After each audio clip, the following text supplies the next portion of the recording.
Hi, Michael. Hi, Bob. How you doing? Well, I'm doing okay. I'm doing well. Given the fact that you were stung in the face by a bee today, you mean?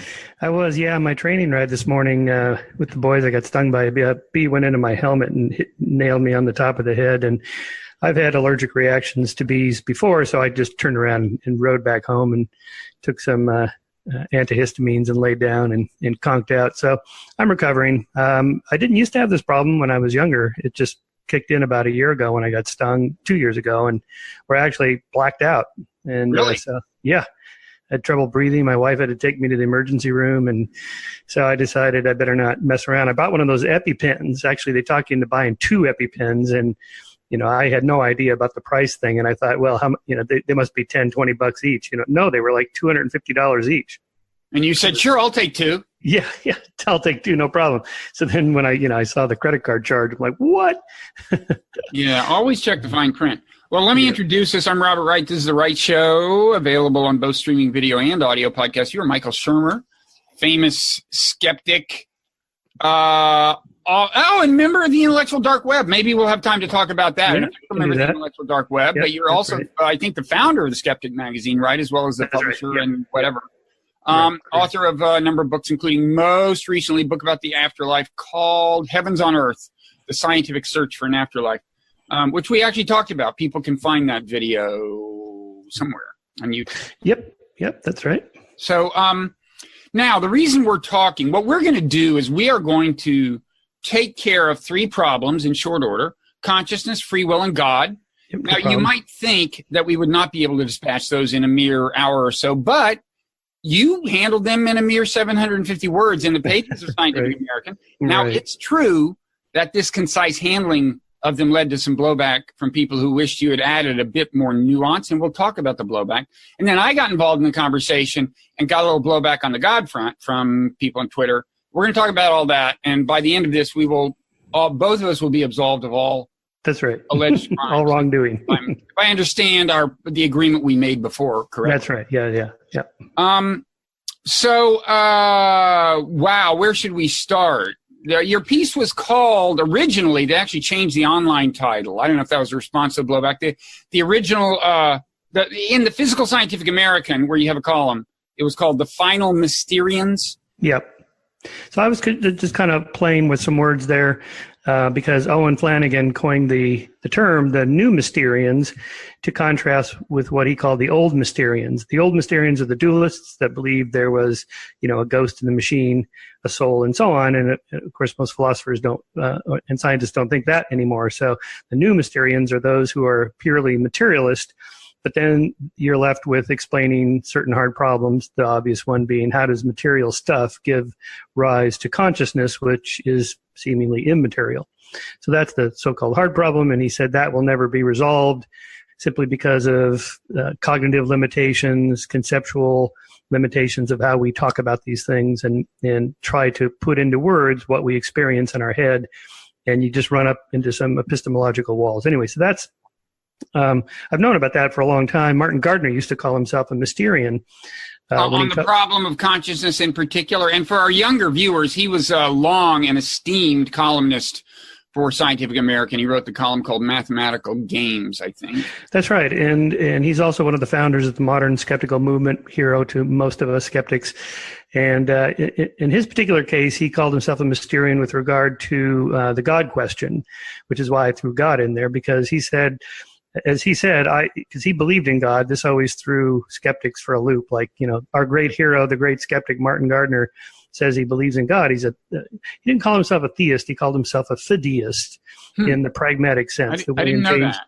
Yeah, the William James sense that if science and reason cannot determine the answer to certain big questions, then it is okay to accept either position or whatever position as yours without any further defense needed if it works for you. Right. So that's a version. I mean, William James had put that in the context of pragmatic philosophy, which has different variants, but in some sense or another, one version of it means if believing it leads to good things in some sense or another, then you can believe in it and consider it. That's right. And this is not just Dan Dennett's belief in belief. It's actually believing in the thing you're talking about. In Martin's case, he said, I believe in God, even though I think the atheists have slightly better arguments than the theists for the existence of God. Since it can't ultimately be determined, then it doesn't matter what you believe, as long as what you believe works for you. And he said, it works for me. He even said he prayed. He believed in some form of afterlife, although all this was very nebulous. He didn't believe in an anthropomorphic God, just that there was some creative force in the universe and some place that your pattern of information, call it the soul or whatever, it goes after your physical body dies. He didn't claim he could prove any of this. He made no attempt at any arguments. In fact, he conceded that, the atheists have better arguments than the theists, but only barely better, he said. You know what Gardner's religious upbringing had been? I forget now. Presbyterian, I think. I think he did have some of that. In any case, so I'd always had that in the back of my mind, because when I would debate theists, I would inevitably be asked, okay, Shermer, what would it take for you to believe in God? After we go through all the arguments, pro and con.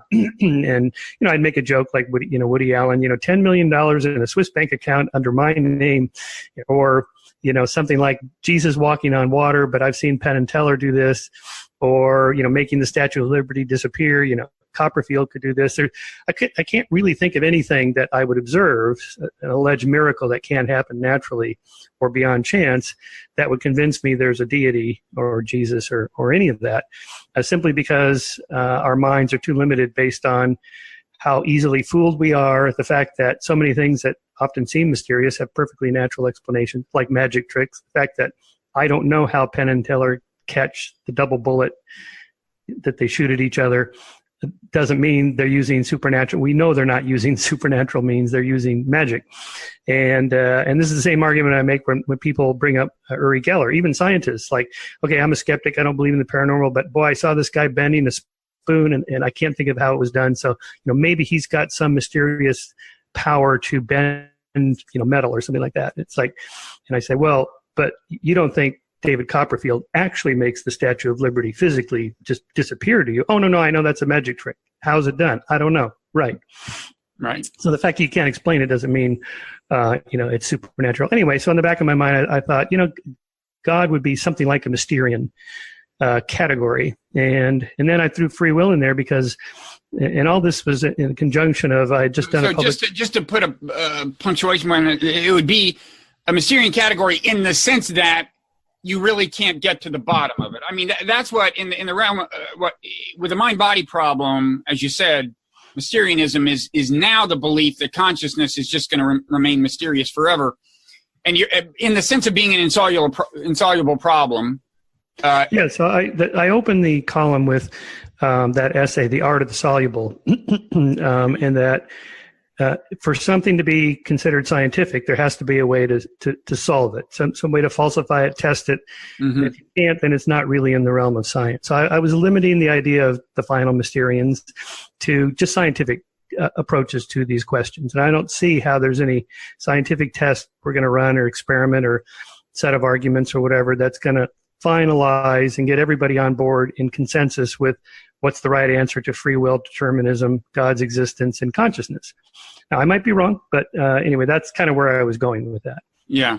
So you were saying that free will, consciousness, and God will remain forever insoluble, because they are all, for maybe not exactly the same kind of reason, but they're all in some sense unfalsifiable claims. Yes, because let's just take them one by one. So we're talking about God. If by God you mean a supernatural being, an entity outside of space and time, then by definition we can't get at it as natural beings, finite natural beings.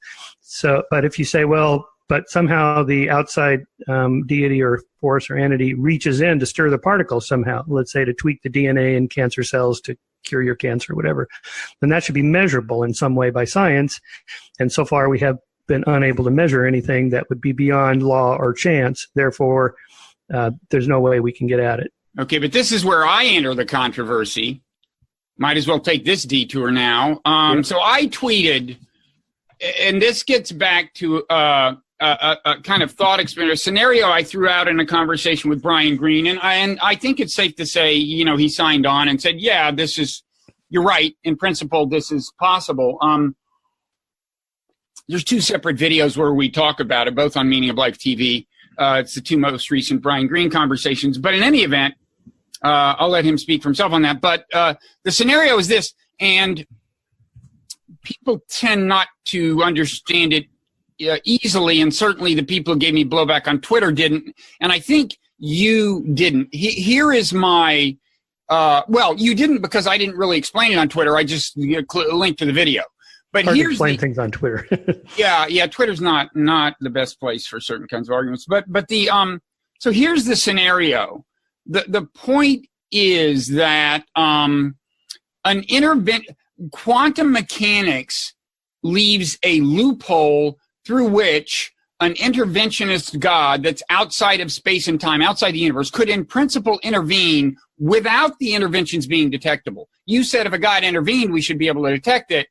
Now, I grant you that's true if there's a specific assertion about the nature of this God, like this God will respond to my prayers. Well, then you should study that. I think studies have shown that actually, no, there's not a positive correlation between intercessionary prayer and results. But right. But that's not the claim. The question is just, without upsetting the laws of the universe as we understand them, could a God intervene without the interventions being detected? And by the way, the form of the blowback I got on Twitter was, you're trying to prove, here's another theist trying to prove the existence of God by blah, blah. I'm just screwing around, man. Right. It's like, calm down. And here I just want to label what I'm saying as a critique of some of your brethren in the kind of new atheist movement. I mean, get a grip. I never said anything like, you know, so there must be, we're just like, doing intellectual thought experiments, seeing what things are in principle, open and not. And in fact, if this will keep your brethren a little calmer, let's say we're talking about the simulation scenario. The universe is a simulation, and we're talking about this brilliant hacker out there who created it. Whatever. Here's the argument. Okay, that's a long prelude, but here's the argument.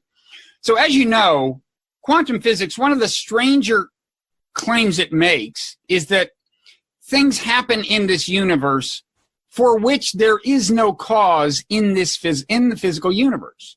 That is to say, there are truly random outcomes at the subatomic level. Like, let's just say, for convenience, we're talking about a particle that when measured will be either heads or tails. That's never exactly what it is, but a particle that when measured will be either heads or tails. What quantum physics says, mainstream interpretation of quantum physics is, certain of these events we cannot predict, and we could not predict even if we knew everything that was going on in the universe, because they are truly random. Okay? So what that means is we're confident that if you measure like 1 million of them, there will be 500,000 heads and 500,000 tails. That we can predict. We can make probabilistic prediction. But because the events themselves are truly random, we cannot predict individual events. Okay, that's your understanding too of the quantum physics? Right. Yeah, okay, so my point was just, like, if you are God or this hacker that created the simulation and you actually wanted to influence things, what you could do is you could and you had a way of doing it, you could step in and say, well, I want this one to be heads and that one to be tails because I understand what the ultimate consequences of those two things will be, and I want those two things to happen. Right. As long as you made sure that there was an even number of heads and tails in the end, humankind would be none the wiser, and according to quantum physics itself, they can't possibly detect the intervention, right? Right, that's right. Yeah, okay, I see where you're going with that. Yeah, I don't, that's right. That could happen. But how would we know? So exactly, again, we wouldn't. That's the point that Brian Greene agrees with. We would not know. It's a loophole. Right. And that's according to quantum physics itself. I mean, if there are people who still don't get what I'm talking about, it's like, imagine that there's a roulette wheel in Las Vegas, and what is it? It's 35 plus 0 and double 0. Is that it? 37 total, or 36 and plus 2? Anyway, whatever it is. Let's say it's 37 total, and let's see, 1, 2. No, it must be 36. You'd want an even number of even and odd. So it's 38 total. And let's say you have the power to secretly place a magnet under the thing wherever you want and determine the outcome of individual events. Well, as long as you, so you can determine who wins and who loses. And as long as you make sure that in the course of the 36 turns, all of the numbers got chosen, or 38 turns, all of the options got chosen, nobody would suspect anything. The laws of probability were being obeyed. But you could make consequential interventions and decide who wins and who loses. That's all. It's just like a little thought experiment. Yep. And I'm not trying to prove anything. Yeah, I see. Yeah. That makes sense. So that's again, it. So I'm again, if there's no way to distinguish it between what would happen by natural laws and randomness, then what does it give us? What does it add to knowledge? Well, it's just there is a loophole in the laws of physics that would permit an interventionist God to be intervening consequentially in ways that influence human events, but without us being able to even in principle detect it. That's just, if I had made that claim at the beginning of this conversation, you might have been skeptical. Right. But I'm just saying, actually, no, that thing I just said is true. By the way, what it's worth, people are interested in exploring bizarre philosophical scenarios. Right. Have you seen the film Interstellar? Yeah, a while ago, yeah. So that, Kip Thorne was the scientific consultant on that film, and I was thinking about that when you and Brian Greene were talking in that in your dialogue, because he was talking about time as being like this, the loaf, and you just take slices, and the whole loaf is there, past to present. It's all there in one block. And in a way, that's what the Tesseract at the end of Interstellar, where the Matthew McConaughey astronaut is doing. He's kind of going back to an earlier slice in the loaf of time through the Tesseract to affect the particles in his daughter's room to send her this signal through the hands on her watch, which we would look at and go, well, that's just random, just noise. But in fact, he's actually affecting it to try to send a signal. But again, if you can't tell the difference between randomness and some direction, then now this kind of leads us to the free will question, though, and one of the three things you addressed in the thing, because come to think of it, I'm not sure what is the prevailing view is there a mainstream view in physics on the question of determinism? Because obviously, there's no room in. I don't think there's room in conventional mainstream physics for free will. No obvious place it would enter. On the other hand, there is this idea of true randomness.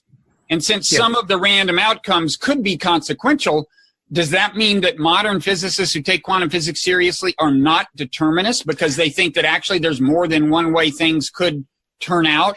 Well, that would not be free will or volition. That would just be indeterminism. It would, but I'm curious as to what the view is, because with the block universe, right, the Einsteinian universe, the thinking is that that's thought of as a deterministic universe, right? The future, in some sense, already exists the way spatial areas exist, right? Hang on, I'll give you the.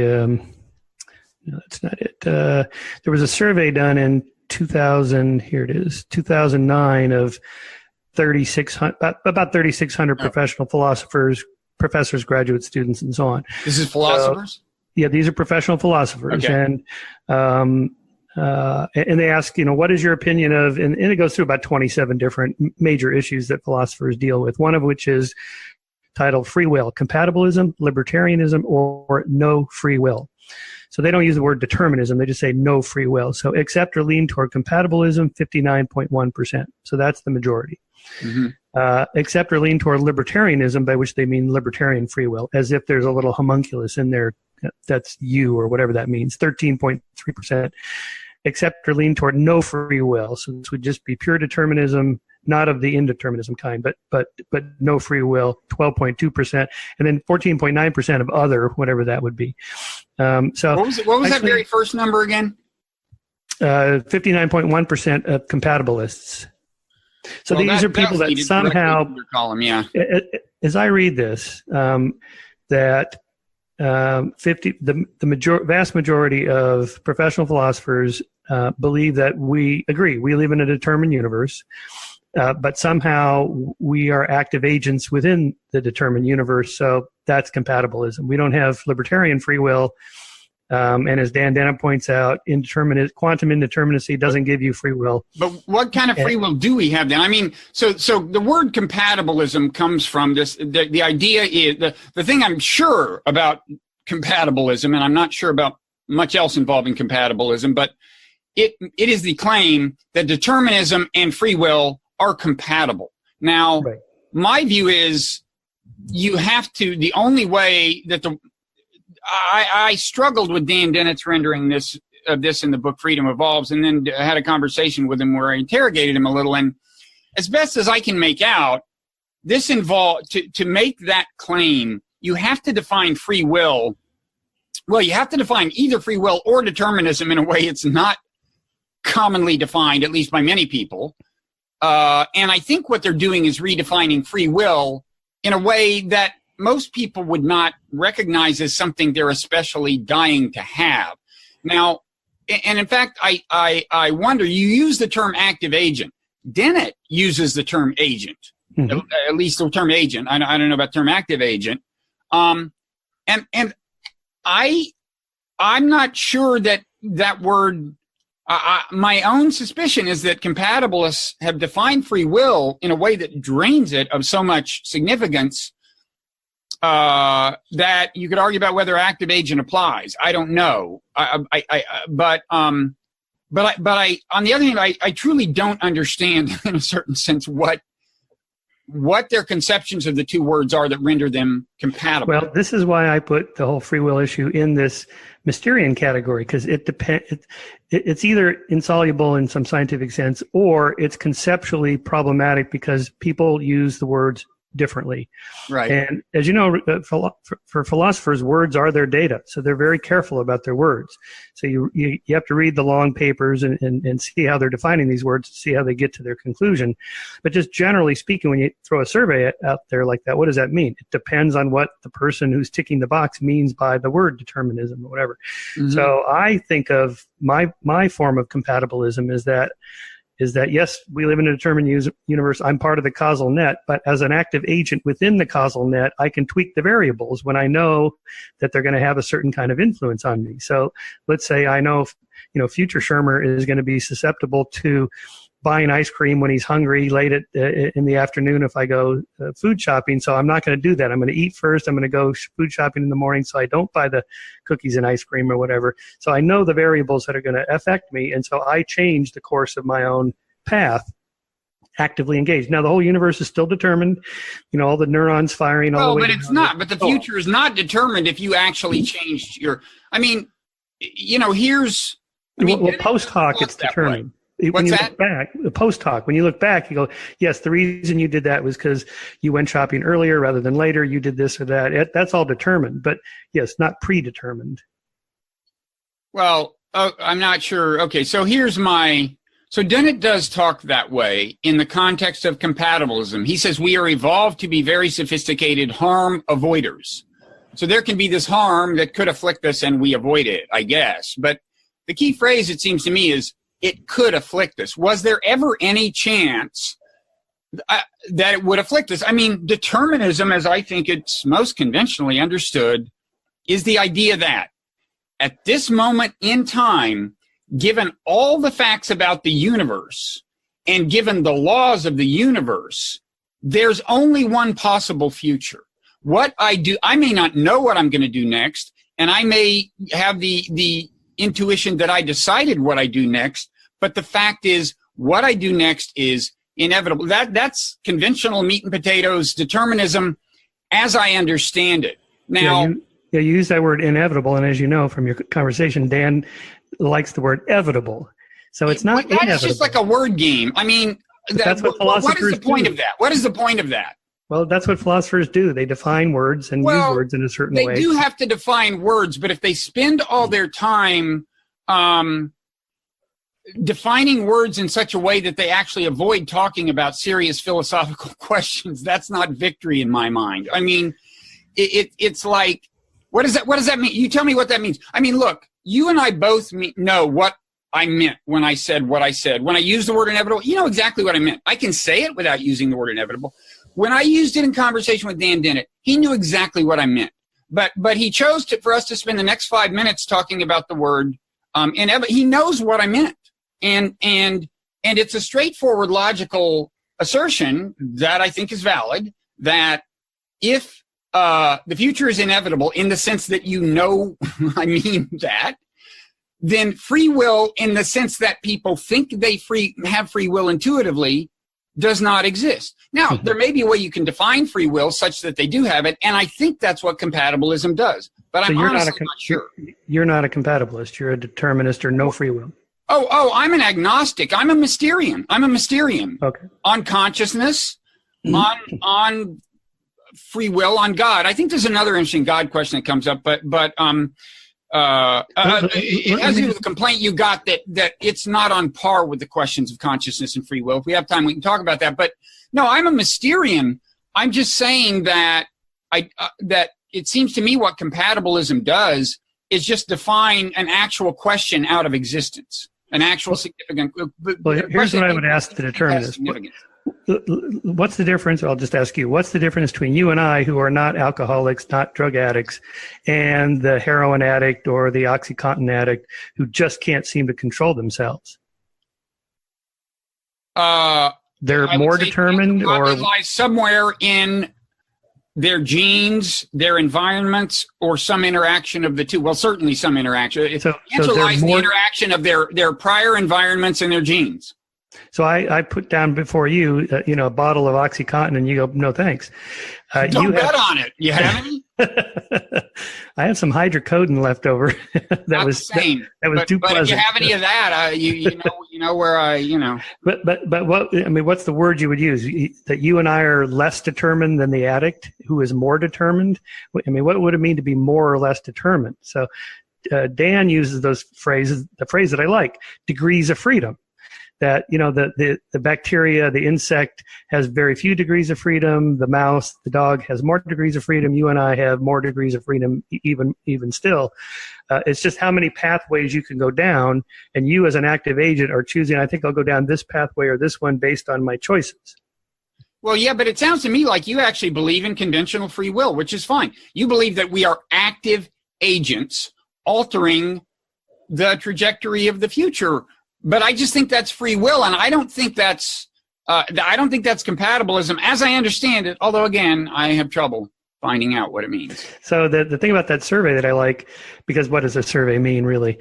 Well, in a sense, it gives us some clue that if the people that are professionals in dealing with this topic can't agree, there's no consensus, or 59% say it's compatible, but who knows what exactly they mean by that. This is different than, say, the climate consensus. 97% of papers published in peer-reviewed climate journals all point to global warming is real. Okay, we've reached consensus. Mm-hmm. So why haven't philosophers reached consensus on these big questions? Is it that they're just super hard and someday they will? Or is it that they're conceptually difficult because of the way the words are used and we're never going to get consensus? I think it's not just the way the words are used in the sense of the way we're choosing to use the words. I think in that case, they might ultimately be soluble. I think it's the nature of the problems. It's like, if you imagine creatures in video games having consciousness, Pac-Man, some old game, would they be capable of understanding, the nature of their creators? I mean, the answer just may be no for certain questions like that. And I think, with consciousness in particular, they're actually different things, okay?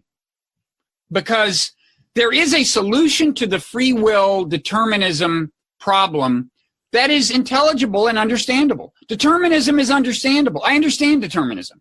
And if it's the case, then I understand what the case is. And then I guess the intuition that I have free will is just an illusion, which is certainly possible.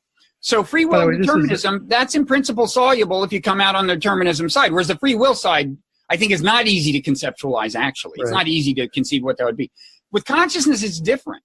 There's not a single position on the problem that to my mind, is wholly satisfactory and clearly comprehensible. Right. So that was the first paragraph I wrote in the column, the first topic I covered in the Mysterians. So critique I got was that I didn't characterize it quite correctly. What it's like to be something that it's not just a hard problem. That's impossible. The idea that I can get inside your head and see what your red looks like, and therefore I know what your experience of redness is. Obviously, that's impossible. There's no homunculus in there. There's no screen for me to look at. And I always took Nagel's famous paper, What It's Like to Be a Bat, to mean that even if I bolted on wings and some echolocation equipment and then had plopped in some neural networks to run the echolocation, and then I would know what it's like to be a bat. Well, I wouldn't. And at some point, if I really knew what it was like to be a bat by just bolting everything on, I mean, the first part of what you said definitely is part of Nagel's argument. I went back and glanced at his paper after I saw you. There is a paragraph where he says, he starts out by saying, look, you can't know. Bat is just too different from what you are. Then he says, now, in principle, you could, through evolutionary steps, become more closer to what it's being like to be a bat, but you still wouldn't be able to anticipate what it would be like if you took all the steps to be a bat. Now, I don't think he goes on to say, and obviously, if you were a bat, you wouldn't be you knowing what it's like to be a bat. You'd just be a bat, but that is certainly implied. So I think the structure of what you just said is part of that paper. I think that's right. Yeah. So, but Colin McGinn and said that's incorrect. That is not what Tom Nagel wrote. And I asked Dan Dennett, and Dan emailed me yesterday. He said, if you look closely at Nagel's paper, you will see that he never really argues for the conclusion that we can't know what it's like to be a bat. He assumes we can't, and then discusses the implications. And then Dan says, I think that assumption is just wrong, except in some trivial sense. In his paper, he tells us a little bit about bats. Why? Because it presumably sheds light on, narrows down on, what it's like to be a bat. For example, no colors in their world. Why wouldn't more objective information about bats and their brains narrow it down even further? In fact, it does, all the way down, to the point where what is residual is not a real issue. Ditto, by the way, for whether your red and my red are the same or different, the old inverted spectrum thought experiment. There are lots of facts about differences between your red and my red that can be, and have been, carefully studied and calibrated. For instance, as you age, the color sample you consider pure red shifts to the yellow side of the spectrum for well-understood reasons. After we laboriously investigated how red makes you feel, annoys or excites or bores you, helps or hinders your ability to do mental arithmetic, reminds you or not of some childhood moment or other, et cetera, et cetera, et cetera. Let's see, you'd spend your whole waking life determining the answers to all these questions. There is no serious target of curiosity left. There seems to be, but there isn't. Well, well, go ahead. Yes, he just rejects that premise in the first place. So he's yeah. I think he's giving short shrift to Nagel's paper. I think first of all, Nagel does believe he's giving reasons that you would not. He's making an argument and not just assuming that he gives reasons that you cannot know what it's like to be a bat. And I think he accomplishes other things. One of my favorite things about the paper is just where he says at the beginning, to be conscious, in my sense of the term, is for it to be like something to be you. And one reason I like that is because people like Dan Dennett actually have trouble fielding it. It complicates some of their arguments if you use that phraseology, I think, in ways I won't get into. But the other thing, because to me, this is the clearest way to put the mystery of consciousness. Why is it like something to be alive? There's no obvious reason. If you start off with a materialist conception of evolution, which I have in terms of thinking about how natural selection is played out, but the question arises like, okay, you start out with these self-replicating molecules. The ones that make errors that are most conducive to replication win out, and you get evolution. Fine. Why would it at any point come to be like something to be any of these machines, however complicated the machines are? That is a part of the mystery of consciousness. I think the other one is that the one you alluded to, which I think Colin McGinn has called the water into wine problem. How do we conceive? If you just say, well, the material stuff gives rise to consciousness through laws, fine, epiphenomenalism makes a kind of sense. But how do you conceive of that interface and how the translation is done? So I like Nagel's phrasing because of how it helps crystallize this problem. The other thing Nagel does is, I think in that paper, drives home that because we can't know what it's like to be a bat, I don't know if this is more implicit or explicit, but consciousness is not entirely a scientific problem, because it is not a phenomenon. An instance of consciousness is not something that can be viewed by more than one organism. And of course, it's the essence of scientific data that it has to be publicly observable so that people can argue about what it means. That's why I put it in the Mysterian category. So yesterday I dialogued with Colin McGinn. Oh, did you? Yes, I did. I recorded it, and I'll play the portion of it right now where he explains what Nagel's paper. He's friends with Nagel. Here's what it really means. So the setup to this is I've just gone through the bolting on the wings and echolocation. I'm still not going to know what it's like to be a bat.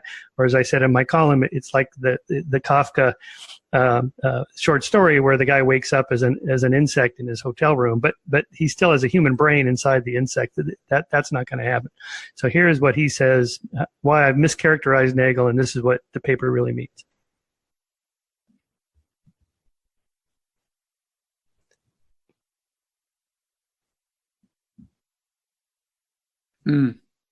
Sounds like God intervened and doesn't want us to hear Colin McGinn.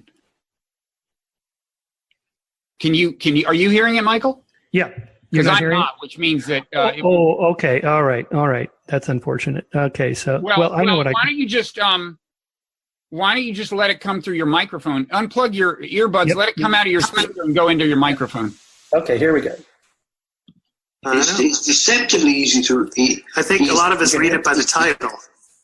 Yes, and people latch onto the bat thing, you see, because I understand the bat thing. But the abstract argument that's meant to be a part of it, and it's not even an essential part of it. It's just a heuristic, that bat thing. Tom Nagel said this to me recently, but I was discussing it with him. He said, well, that's just a heuristic. It's not meant to be.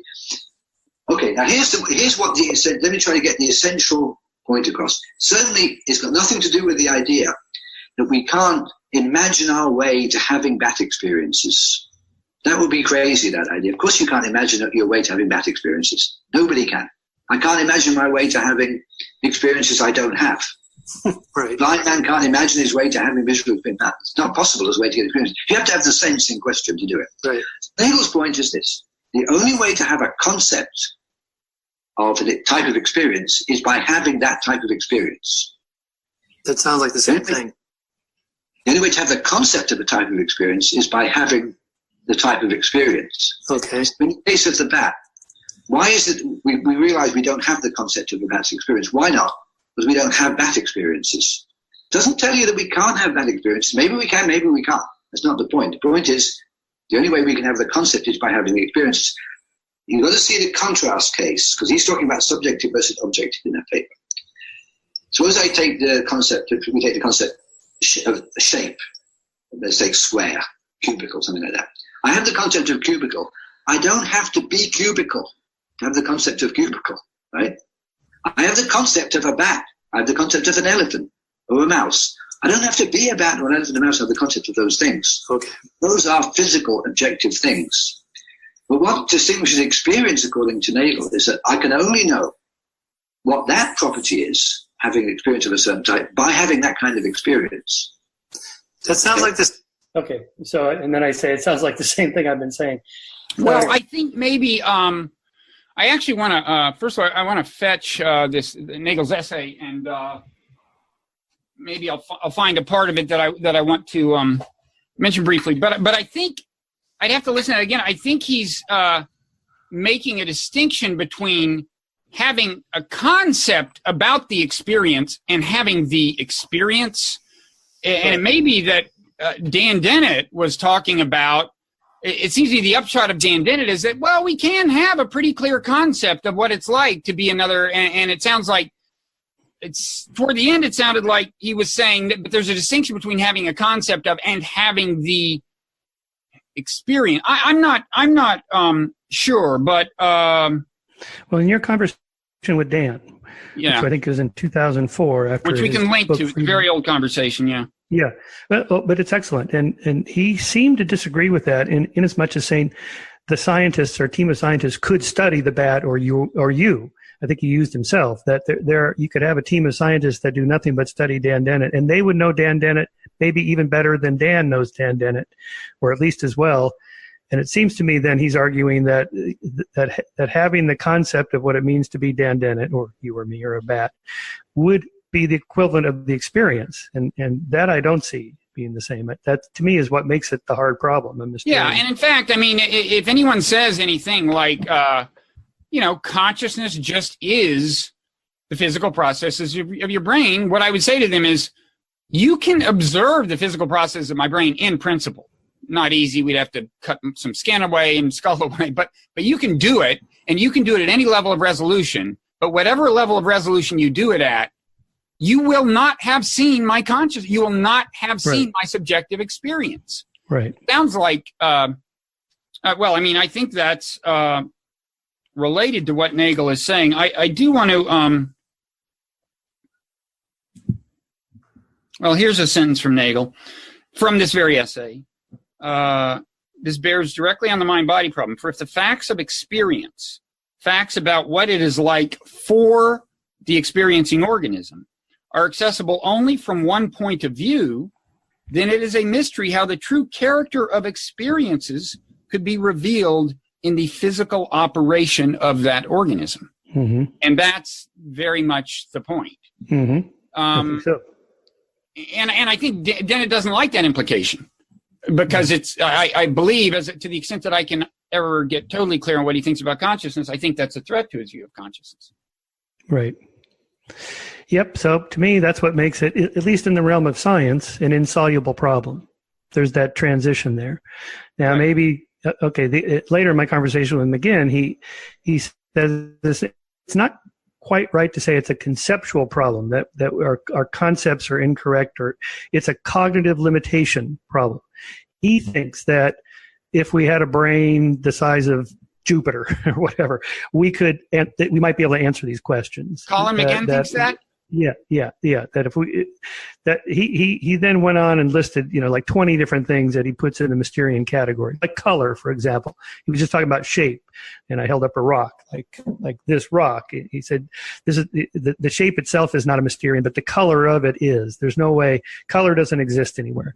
And he had a whole bunch, causality, Hume's, conjunction of A and B. We can never really know causality and what was there before the beginning of the universe. He's got a bunch of these, and he thinks that, if we went, in a million years from now, we've colonized the galaxy, we run into some extraterrestrial intelligence whose brain is, 20 times our size or whatever, that they might go, oh, that's an easy question. We solved that one, a million years ago, and here's the answer. And that we just can't conceive of it because our brains are cognitively limited. Well, I mean, I suppose in some sense you can imagine an intelligence that would understand what the answer to the mind-body problem is, I guess.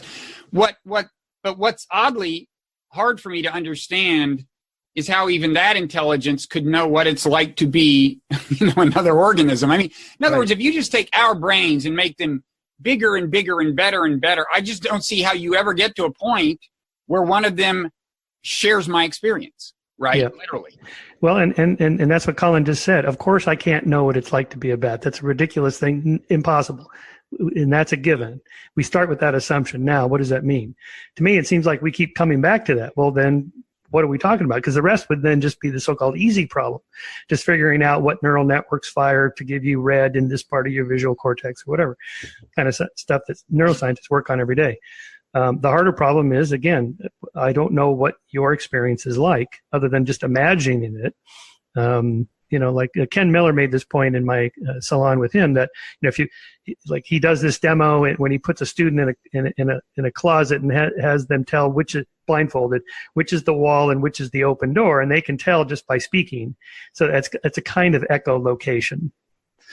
Okay. So now, is this the Kenneth Miller who's a biologist? Yeah. So yeah. He's a Christian still, I assume. He is. Yes, he is. He's a Catholic. And interestingly, when you talk to him or read his books, he's as on board with materialism as you and I on everything. And then when I push him, but why then make the leap? The resurrection, Jesus, God, the whole thing. And he said, it's my tradition. Is he at Dartmouth or Brown? He's at Brown. He's at Brown. Yeah. So, again, like with Martin Gardner, when somebody says that, it's like, this is my tradition. It's my belief. It's what makes life meaningful for me. Right. What do you say to that? Nothing. Okay, good. Whatever. Yeah. get you through the night, but so he's not claiming to make any arguments. Now was it Colin McGinn who gave you trouble about putting the problem of God on par with consciousness and free will? Yeah. So most Mysterians only talk about consciousness. Although, as I just said, Colin had a list of these other sort of long, hard philosophical issues that he thinks may be irresolvable, which is why I had sent him that survey as well. And my point of that survey, I brought this up in my public event with Sam Harris, for example, because we got talking about free will and determinism. As you know, that's one of his favorite topics. And he makes a comment, something like, if you don't accept determinism, you just haven't thought it through carefully enough. And then he goes through a set of arguments, and you end up as a determinist if you follow him. To which I say, okay, then why do 59% of professional philosophers not agree with you? They are compatibilists. I mean, you can't say they haven't thought it through carefully enough. These are the people that do this for a living. You can't, whatever you may disagree with. Why do physicists say there are undetermined events? I mean, this gets back to the question I ask. Even if quantum physicists don't believe in free will, doesn't quantum physics imply that in some sense the future is undetermined, even if it's randomness that will decide which path it just seems to me that quantum physics should give us humility about some questions, probably most directly the question of free will and determinism. Well, and Colin McGinn said all of philosophy should give us epistemological humility, is the phrase he used, because there are these, again, long list of questions we really can't answer. You can go down the causality chain of, what's stuff made out of? Atoms. What are atoms made out of? Particles and electrons and neutrons. And what are they made out of? Quarks. What are the quarks made out of? Strings. Okay. And at some point it's just pure energy. And he says, no, that is still not an explanation what it actually is. And, so anyway, he has a list of like 20 of these things that should make us realize that, and again, in his take, if we had a bigger brain or something was different about our brains, we may be able to solve these. So we should be humble before the universe simply because we can only conceive of it in certain ways. Yeah. So on the question of whether God deserved to be in this kind of trinity of problems, you're saying may ultimately should be consigned to the Mysterian category. I think his point was, look, consciousness is this stuff. The question, it's like something to be us. The question arises like why, how, that's natural. Free will is this intuition we have, and yet in science suggests determinism, so the question arises. Whereas God is like, he didn't say this, but it's like, well, where does that question come from? Why not just assume God doesn't exist? It's such a weird hypothesis. But I think God can be viewed as a stand-in for certain philosophical problems, or at least some people take God as answering certain things that are recognized as important philosophical problems, like why is there something rather than nothing? Now, you can say, well, wait a second, saying that there's a God doesn't answer that problem, it just pushes it back one step, and then they reply, well, but this God's outside of space and time, so at least it solves it for this universe, whatever. The point is, I think the God question is in some ways a proxy for philosophical questions that most philosophers agree are interesting. What existed before the Big Bang? Why is there something rather than nothing? Stuff like that. Right. And Colin said, I think Colin would agree with Vic Stanger and others that if there was a God, we can make certain predictions about the way the world should be. For example, there shouldn't be evil, the theodicy, the problem of evil. If the Christian God is the God, then the universe, the world can't be the way it is. It is that way. Evil exists, therefore no God, or God is not omniscient and omnipotent or whatever. That's a compelling argument, I have to say. And, Vic Stanger has a list of, again, like 20 different things. This is the way the world should be, and it's not that way. Therefore, the prediction is there's no God. Yeah, it depends on what properties you attribute to God in the first place. It depends on which conception of God you're arguing against. Well, like the fine-tune argument. He has rebuttals to all the fine-tune arguments, and therefore you don't need God to explain those. So God, in this sense, God just sort of goes away as an explanatory mechanism or hypothesis. Well, yeah, the anthropic principle is a whole kettle of fish of its own. Although it's true that some people do invoke God to explain why the universe seems to have, very much the properties you'd need for life to exist. Yeah, but it does. But see, when I rebut those arguments from theists, fine-tuned cosmological argument and so forth, they say they kind of fall back on, yeah, but God is outside of space and time. Okay, right. then we can't know. Right. Although, well, right. I mean, I think, but then again, you're agreeing that there are valid questions that we can't know the answer to. I mean, that's your point. Right. Yeah. Yeah. I mean, one thing I've noticed is there's a tendency whenever you start using God in a kind of philosophical sense, in other words, like you have some problem, why is there something rather than nothing? You start making speculations. There's a tendency of people to assume right away that you mean like the Christian God or something, or a very particular conception of God associated with some culture, and arguing against it in those terms. Now, in my dialogue with Ken Miller, he has a new book out on just on evolution and human uniqueness, the human instinct, it's called, and he goes through all the stuff that you and I would go through, and comes to the same conclusion. I thought he was going to end up at the end of the book saying, and therefore there's a God. He doesn't, and so again, his conclusion about what this says about God is nothing. It's just I just believe because I believe.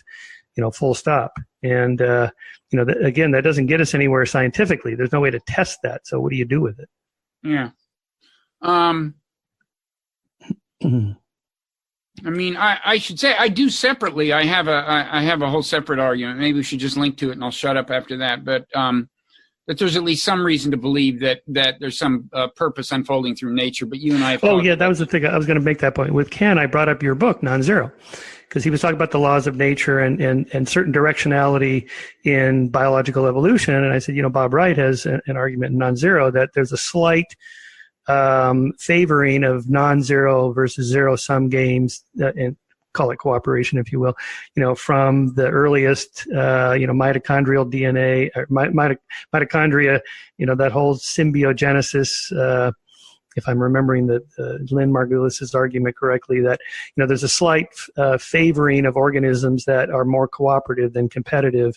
And your argument is that, once you move away from the left wall of simplicity and you have natural selection operating, you're going to get certain trends, and that there might be some directionality built into the universe just by the laws of nature, where you end up with things like higher consciousness, love, cooperation, moral values, things like this. And he rejects that, by the way, which is surprising. Really? I should have him on then and argue with you absolutely should. That. I'm having more and more trouble figuring out what the nature of his reconciliation of his Christianity and science is. Well, you should do that and push him and say, why just keep, why do you believe, and see if it goes any further beyond this is my tradition. Yeah, or why he wouldn't want. I mean, presumably. But theologians tend not to seriously reckon with Darwinism. I actually had a conversation recently with John Haught, who I think does, but they tend not to kind of reckon with what would seem to me the necessary idea that if you believe that God is the creator, that your God is a creator, and you believe that natural selection created humans, then natural selection is an instrument of divine creation. I would think you'd want it to have properties that could lead to some good things. Right. But by the way, are you still fairly committed to that hypothesis that there's there's some directionality to? Well, I wouldn't have put it exactly the way you put it. It's not so much that that non-zero sum is favored over zero sum. They're both essential to the process. It's like zero sum competition between organisms leads to more non-zero sumness within them. For example, competition between societies leads to more integration within them. It's a dynamic, it's like a dialectic, I guess you'd say. But sure. I mean, look, I think there's directionality to evolution via natural selection, not via any spooky interventionist thing, in the sense that more and more complex things are likely to evolve given enough time. That doesn't mean every lineage moves inexorably toward complexity, although every organism we know of is more complex than at least its earliest ancestors. But the bigger point is that over time, if you look at what is the most complex and most intelligent organism on the planet, the envelope tends to expand. You get more complex, more intelligent organisms holding that title. Now, disasters can happen, meteors can strike, but you do have that basic impetus. And that's not all that controversial, at least in the sense that there are a number of great biologists who agree. That's not like some kind of radical view in and of itself. So you mean like convergent evolution, that the laws of nature... Convergent evolution is an important part of it. Natural selection is an amazing creative force that kind of explores creative space, metaphorically, and happens upon solutions to engineering problems. I mean, that's why it's discovered so many things multiple times independently. Flight, eyesight, our particular kind of eyesight even exists in octopuses, apparently. But you had said if Homo sapiens hadn't made it to where we are, it would have been maybe Homo erectus or Neanderthals, if not Neanderthals, Homo erectus, and so on, all the way down to probably. chimps. And then if the whole lineage got wiped out, I'd say give them another billion years in some other mammal. It would be very likely, yes. I think that implies there's a directionality toward intelligence. Like there's some movement in the laws of nature building toward bigger brains and conceptual reasoning and so forth. Well, I would say it's implied by the laws of nature as we understand them. I'm not saying there's something in the laws of nature we haven't discovered. I'm saying the dynamics of natural selection have that as an implication. And again, I'm not alone. I mean, William Hamilton agreed. Right. I think Ed Wilson agrees, although Hamilton, unlike Wilson, did fool around with teleology. Like, wow, it's such a pronounced tendency for intelligence to evolve that maybe aliens planted life on this planet so they could create their own personal zoo. He fooled around with ideas like that. Yeah. But anyway, lots of biologists, and then some don't. Some don't agree that a human level of intelligence was highly likely. Well, if intelligence was so adaptive, how come so few organisms have big brains? Or to take Bertrand Russell's version of the question, if intelligence, if the point of evolution was to create intelligence, how come it took so long to produce so little? Right.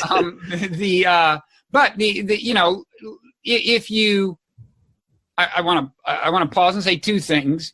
If there is a larger purpose unfolding through these laws of nature, it doesn't mean there was some kind of conscious, intelligent designer like a god, although there could have been. But there are other ways. That's right. Other ways purpose can be imbued in a system, just as organisms have, in a sense, goals that are imbued by natural selection, which is just a process. Anyway, with that as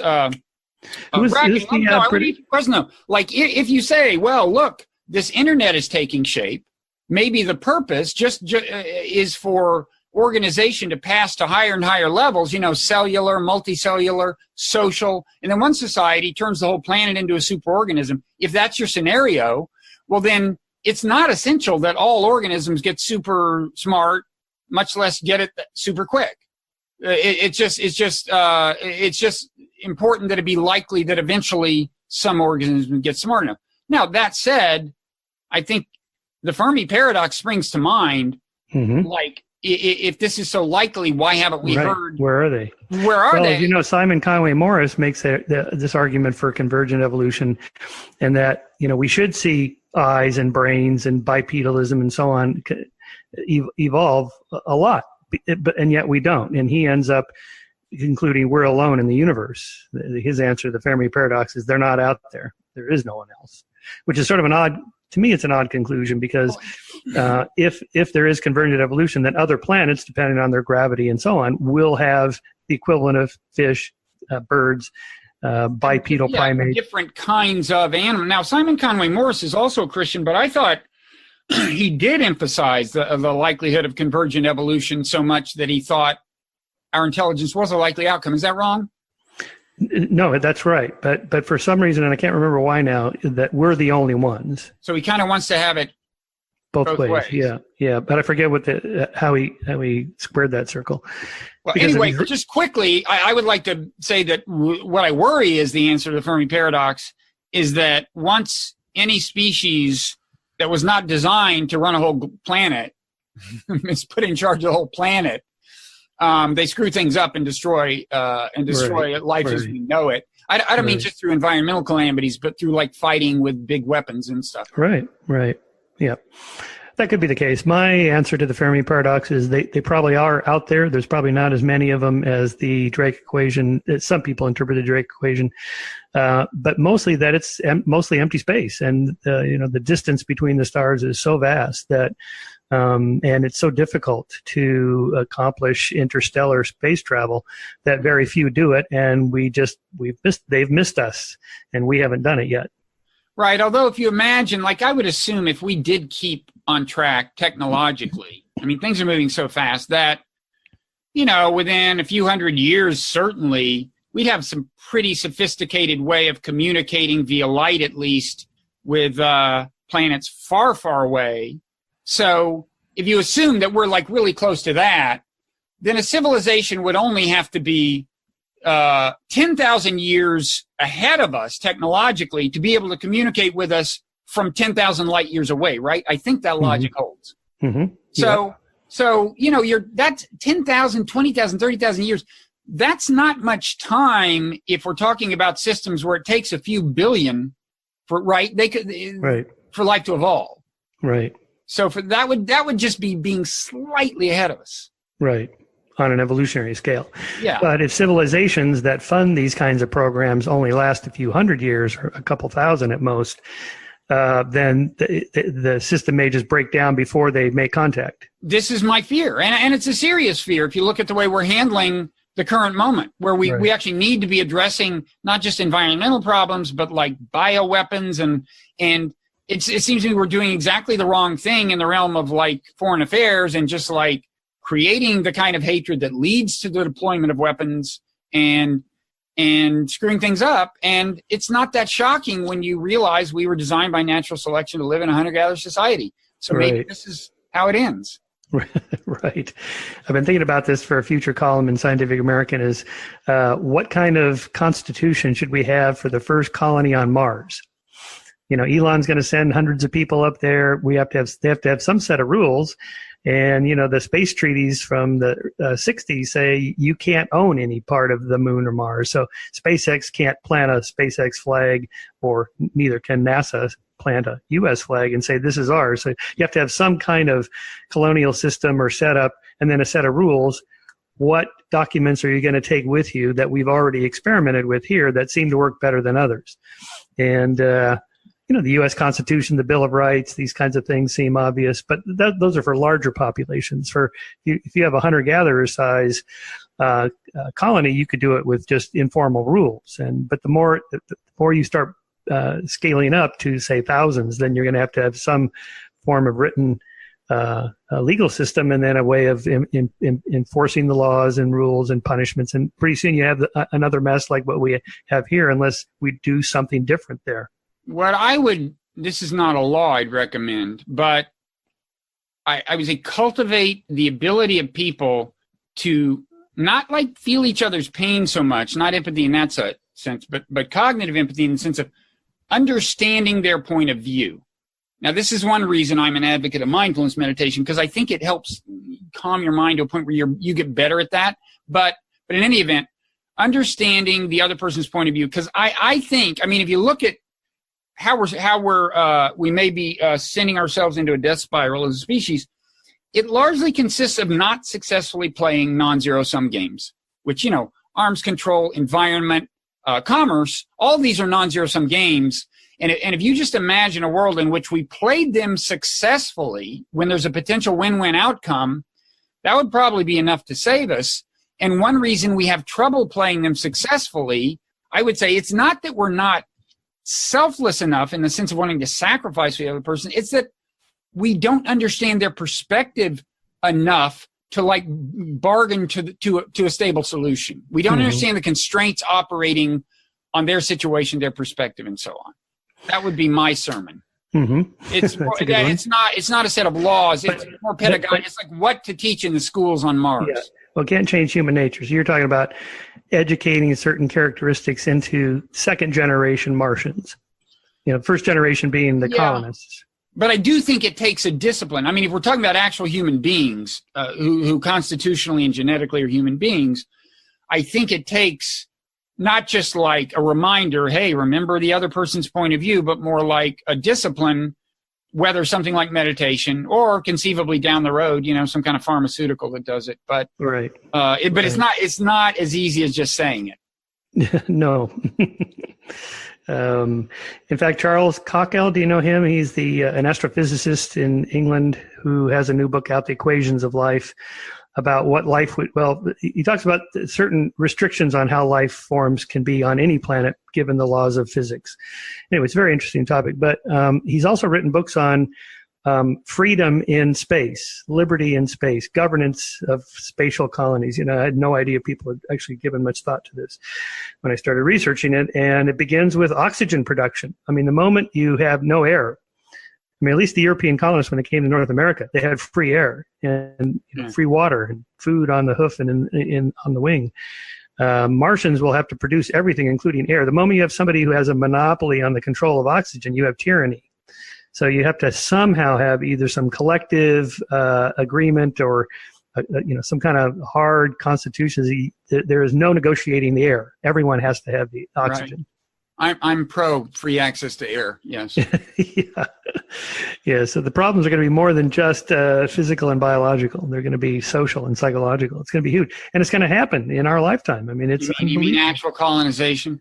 Well, what worries me about that is that I think for some people it's like a form of surrendering in the face of the problems on this planet. It's like they want to do it as a way to sustain the species because obviously we're going to blow this thing up. Oh yeah, no, I don't think that's. I don't want to give up yet. No, we shouldn't. No, and I think it's very unlikely we're going to cause our own extinction. Not impossible, but unlikely. I'm on board with Pinker in that sense that these are threats, nuclear weapons, global warming, and so on, but they're solvable. No, the reason to go to Mars is just because it's a cool thing to do. It's what we do. We left Africa.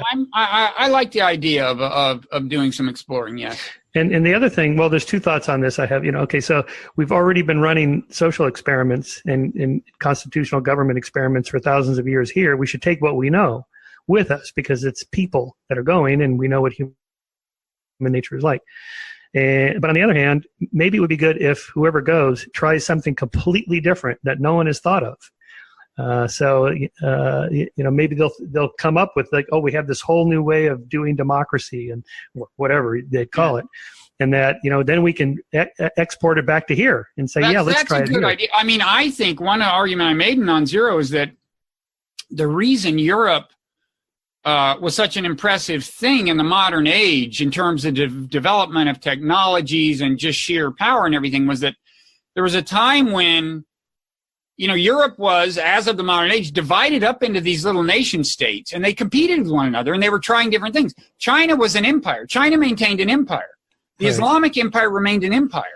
So they didn't have, the internal competition that led to a bunch of, the most, the kind of the Industrial Revolution and the economic system governing it, it had its roots before England. The Netherlands had its golden age, and I think so. Anyway, I'm on board with a bunch of planets as laboratories. Mm-hmm. I'm not sure I'm volunteering to go, but I would love for them to report back to me and let me reap the benefits. I'm living in Santa Barbara now. I'm not going to Mars. We have air here. There are young people who like these things. So tell me quickly about this intellectual dark web thing. You mentioned Pinker. I think, is he technically a member?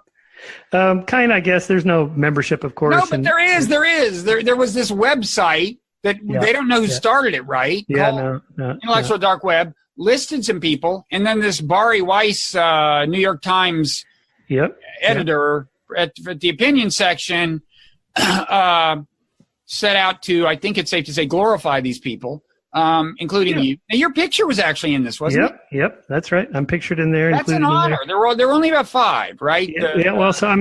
Because I've done all these shows with Joe Rogan's show and Sam's show and Dave Rubin's show, and and the idea is that they're sort of bypassing the mainstream media and doing these long form conversations. So this is what you do. You're a member of the intellectual dark web. I'm not. I've never been mentioned as a member of the intellectual. I know, but I'm giving you an honorary membership here. I'll take it under consideration. But there is this question of whether there's an ideological character to the IDW, and I would want to consider that before I signed on. Well, Politically, no, I can't see, because it seems like they're all over the board. Libertarians, progressives, liberals, Republicans, Democrats. Well, I'm not sure there's any Republicans anyway, but so I'd say more sort of either libertarian, classical liberal, or left leaning, I'd say politically, or issue by issue, something like that. That seems to not be that important. Wait, what about Ben? Wait, what's his name? The guy who used to be. Ben Shapiro is, he's the conservative. That's right. Yeah,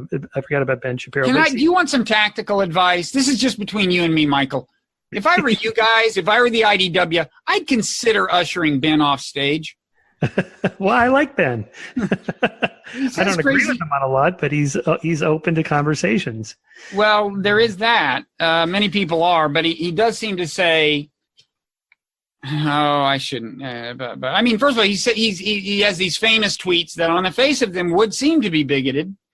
And then, although he, I guess, has some reply about what he meant and what the context was. And then there's a question of. I don't want to. It's not my. I'm going to refrain from a deeper. My guess is it's a short-lived phenomenon. The people in it will keep doing what they're doing.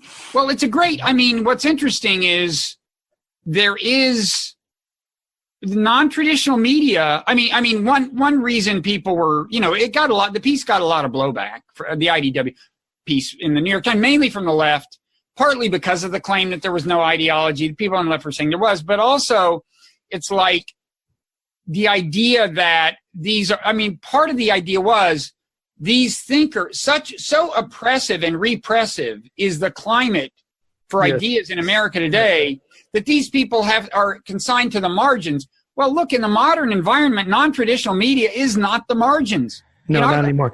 That's kind of the irony of it. Sign me up. I'd rather be on that than on CNN. That's right. I mean, when I go on Joe Rogan's show, I get millions and millions of viewers, more than I would get with a 6-minute segment on Anderson Cooper's 360, right? Which has less than 1 million viewers. And so to say that people like Joe Rogan and Sam and Dave Rubin are on the margins, well, by the numbers, not really. Right. They're pretty mainstream. But more importantly, it's not just the numbers, that you get the time to develop your ideas, like what you and I are doing here. There's no hard out for us, other than it's time to walk the dog or whatever. It's just, there's no commercial breaks. We can do whatever we want, talk about anything we want. And that's kind of the openness to it. And then finally, the free speech issue, the campus craziness that's going on. There's the sense that you can't speak your mind. So people like Brett Weinstein and his wife, Heather Hayne, they got kicked out. Essentially, they got bought out of their contracts and they're gone because they wanted to have more free speech, and that was not so ideological. And they're now world famous. I mean, they were nobodies at a little college, and now they're somebodies. And so this whole thing has given people that would not otherwise have had a platform. Now, you can't really say that about, say, Sam or Steve Pinker or even myself. I mean, here I have access every month to, 1 million readers in Scientific American. That's not exactly fringe. Right. And Steve Pinker's, he's on every news show there is because Bill Gates said his book is the most important book ever written. Okay, wow, he's hardly marginalized. So it doesn't exactly apply to everybody.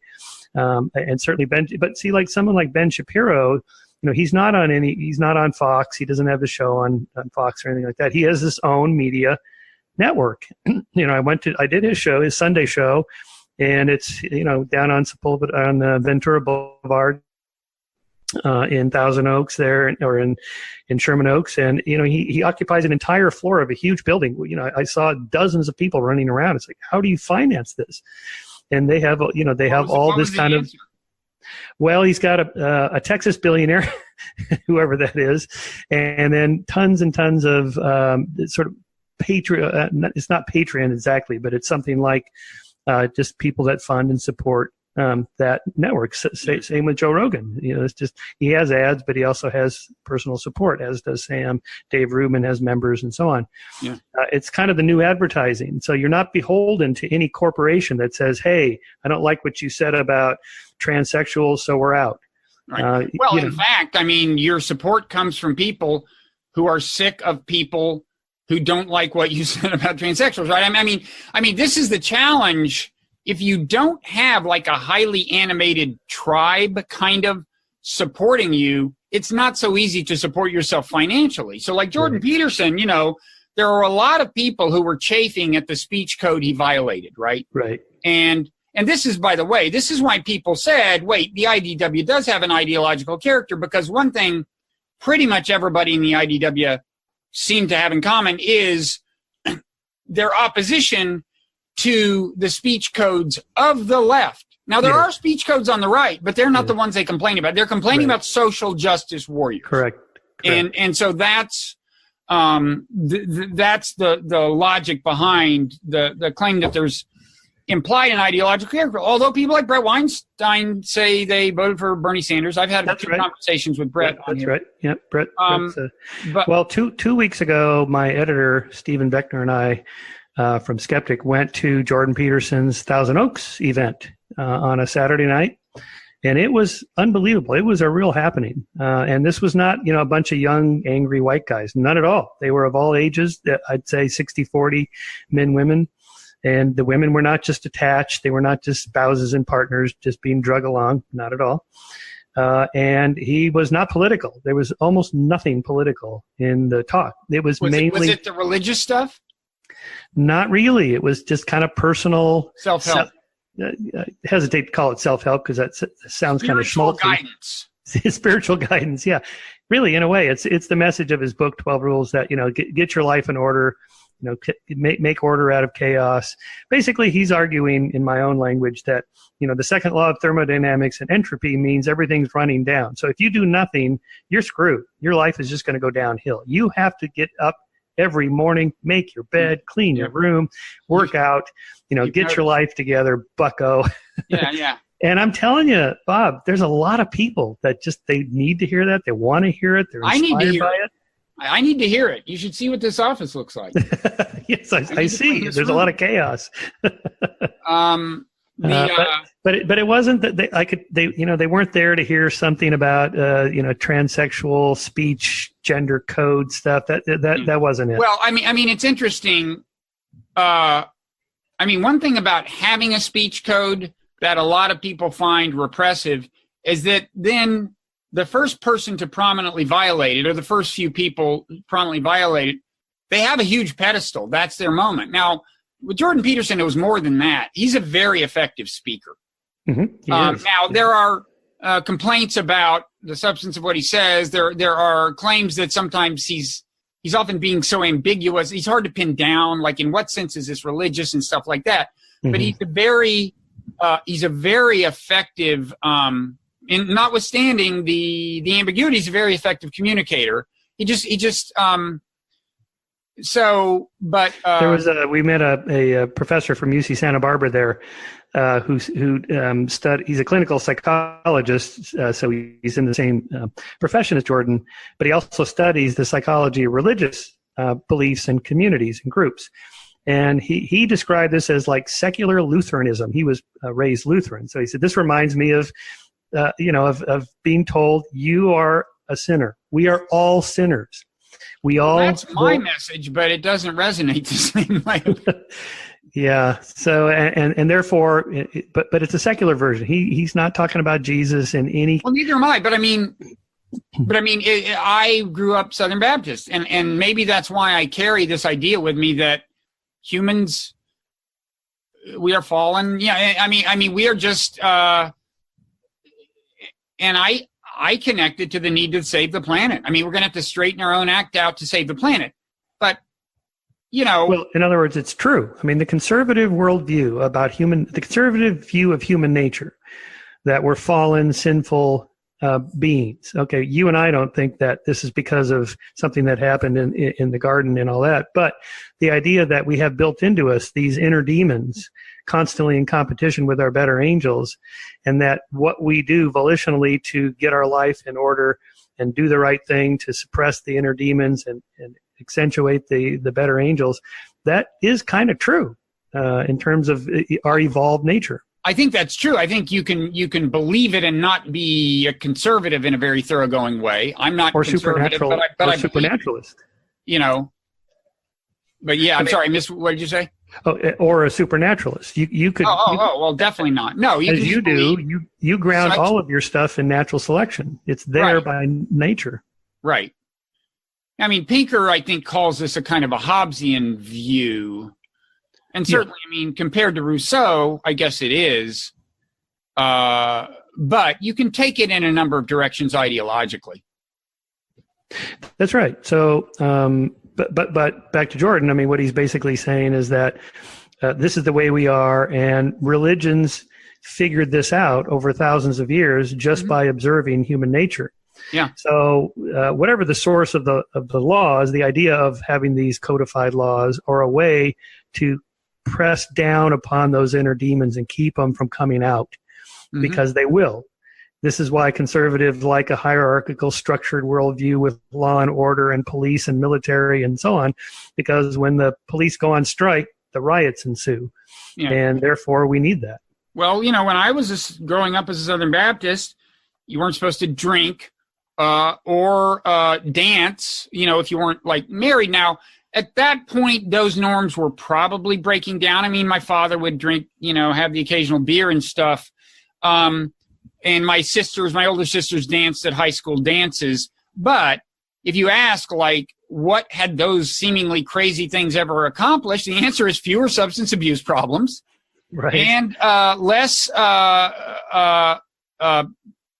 you know, pregnancy out of wedlock back before we had the contraceptive technology we have now. These were not, like, you know, just randomly designed cultural features.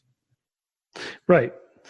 Now, the other thing about Jordan with religion, again, I ask you, Bob, do you believe? You ask me, Shermer, do you believe in God? No.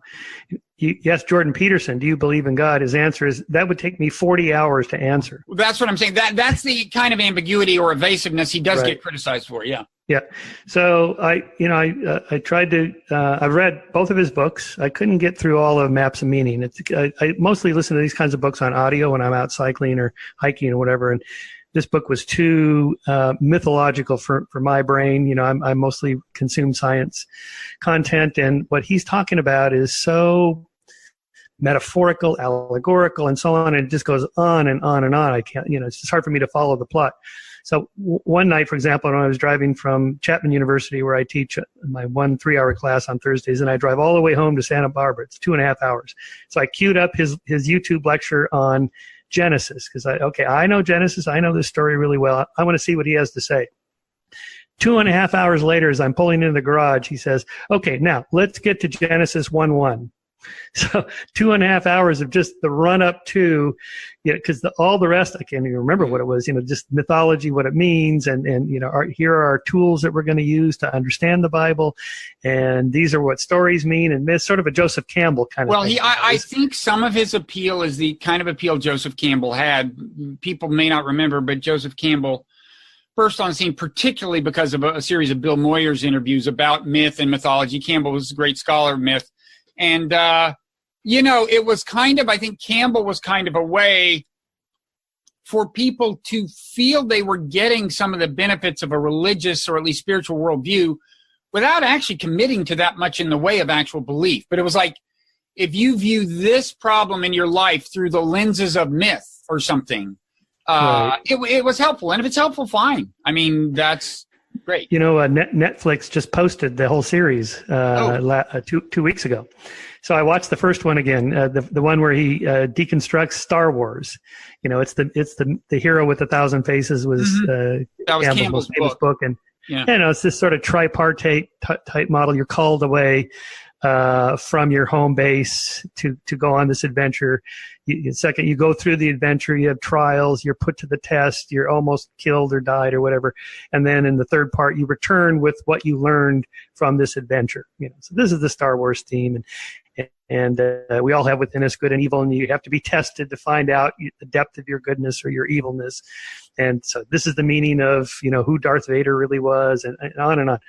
And, you know, it is pretty effective in terms of simplifying human life, which is very complex and messy, that it's really pretty simple. There's just 3 steps or 7, you know, principles or whatever. Well, and I think a theme that that Jordan Peterson has gotten a lot of mileage out of. You know, I've got a neighbor who I ride bikes with who knows of you because of your biking exploits, by the way. And I often ride with him on Sundays. He's from Canada. And I mean, 12 years ago, he was saying to me, you got to watch this Jordan Peterson video. Really? He was like a Jordan Peterson guy way before it was cool. And for him, one of the big things was chaos and order, right? Mm-hmm. And it gets back to clean up your room. We all live on the edge of chaos and order. And that's a very old religious and mythological motif. It was huge in Egyptian religion.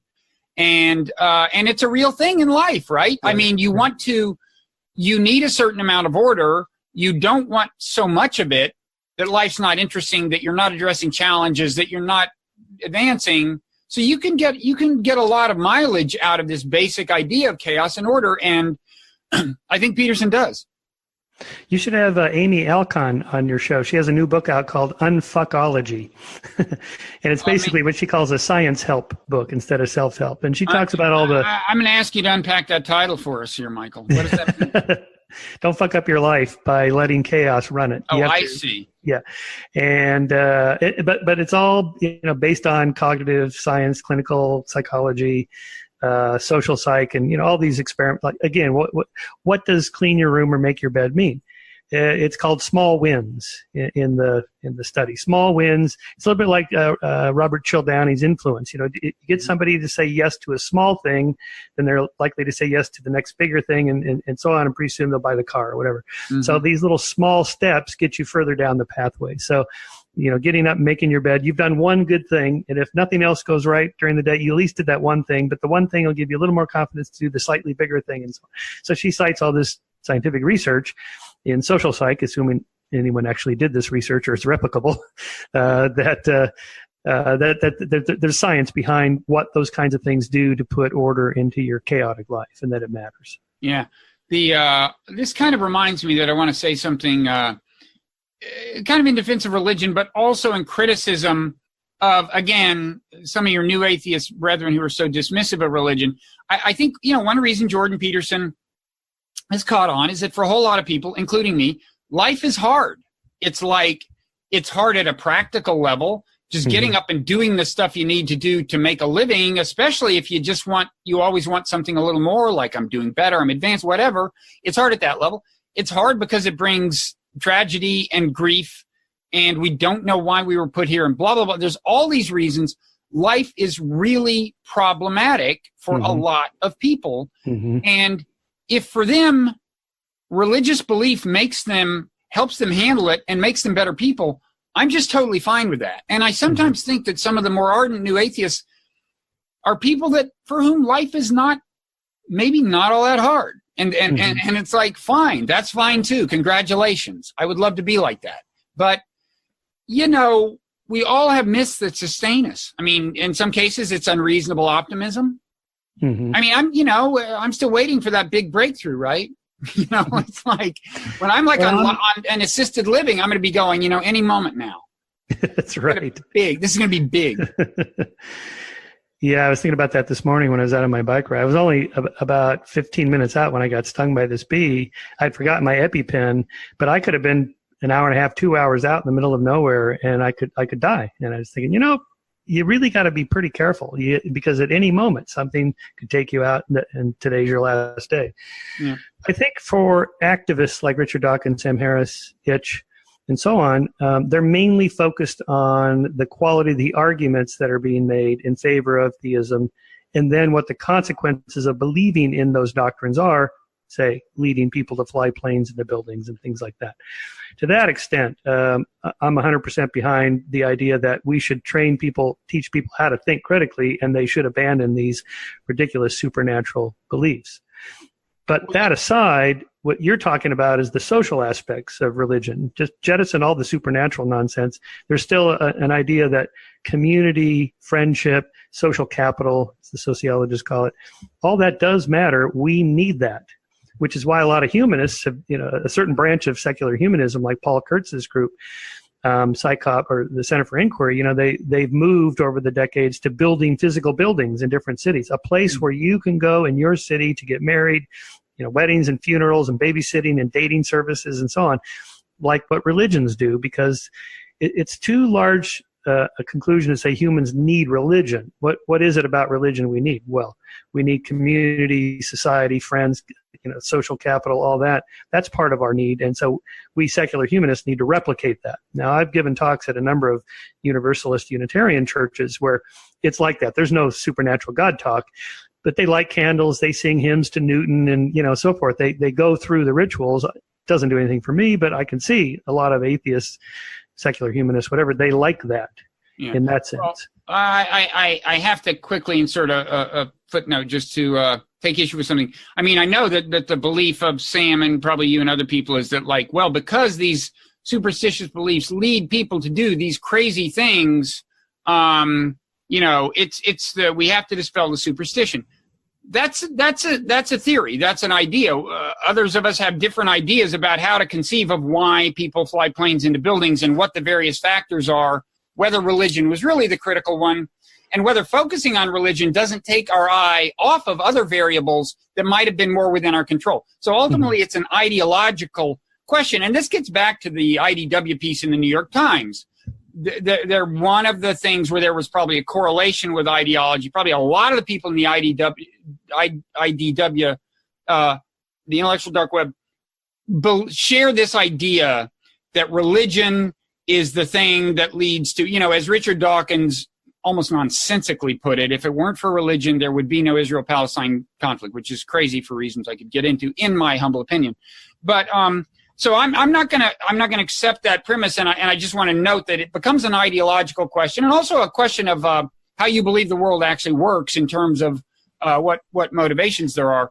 But on the other point, on the lifestyle point, well, again, it's just my view. Well, I would say two things. It's like, if your religion, and this is the other point I make, tons of religious people are very good people.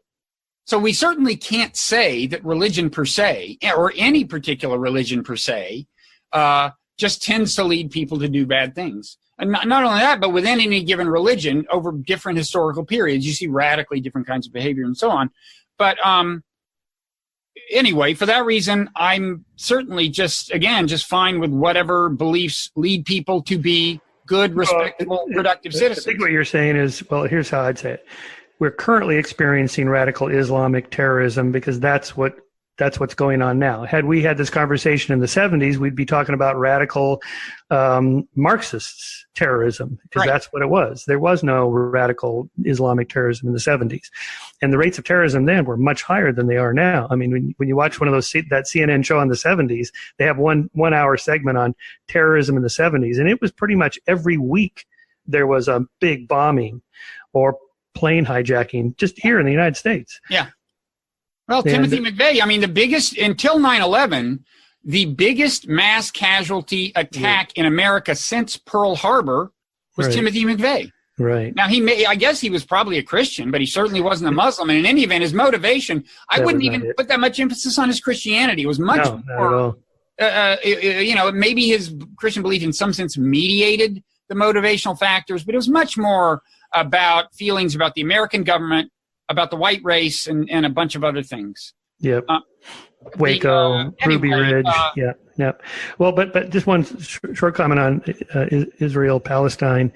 Isn't it really at its base, you have two guys with a deed to the same piece of land? Yeah.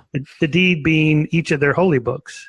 So if you jettison the supernatural, nonsensical idea that God wrote a book and each of them got a different copy, they may have conflicts over something else, but at root, it really is. What was arguably the first and maybe the only act of terrorism on American soil committed by a Palestinian?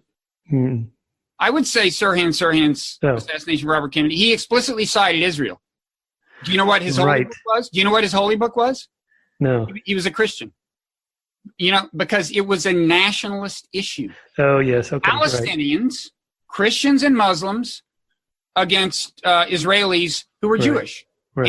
And in fact, Zionism itself was not, you look at the roots of Zionism, it wasn't very religious. I mean, it's fair to say a land deed is not a bad analogy, because the early Zionists, they were really not very overtly religious. They were like pretty secular.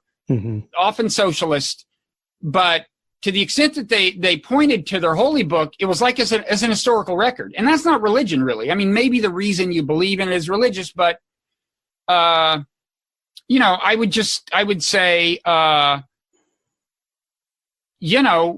the Palestinians were living there. It didn't matter what their holy book was going to be. They were not going to warm up to this idea. Right. And we know for historical reasons, the Jews were without a homeland and believed that they deserved one.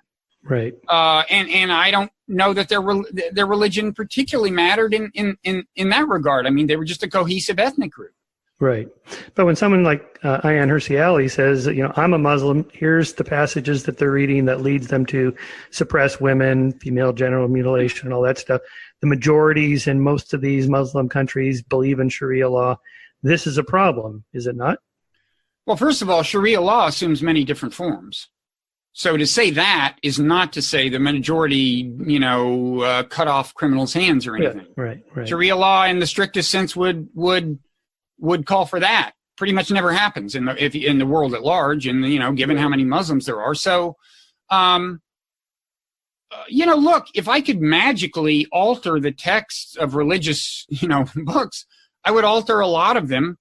But the question is, because I don't think they're irrelevant, but I do think the idea that the problems of terrorism originate with the religion just kind of take our eye off of variables that are themselves ideologically charged. People on the right don't want to hear that it's American invasions of Iraq or Americans buying weapons and flooding Syria with them that are the problem. Okay, so and that's why it has an ideological character. But I submit that if we hadn't invaded Iraq and hadn't flooded Syria with weapons, there would be no ISIS.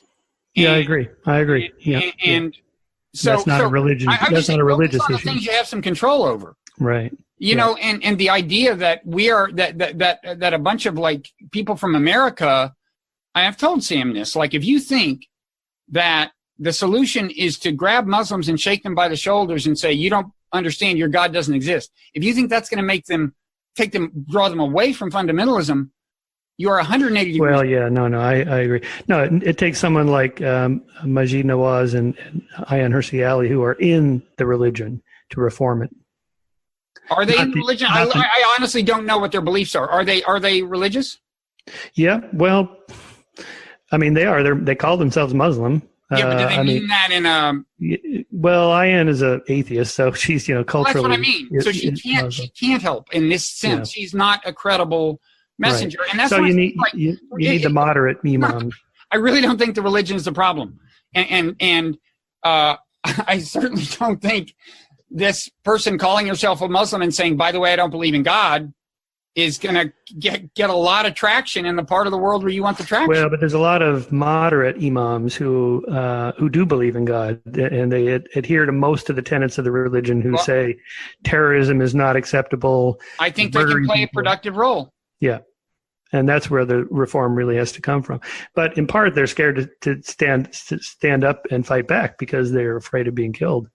Well, there's also a credibility problem. I think sometimes they worry that if they sound too much like America's mascots, America's propagandists, they lose all credibility anyway, whether they're going to get killed or not. And I think we have to understand that and respect it.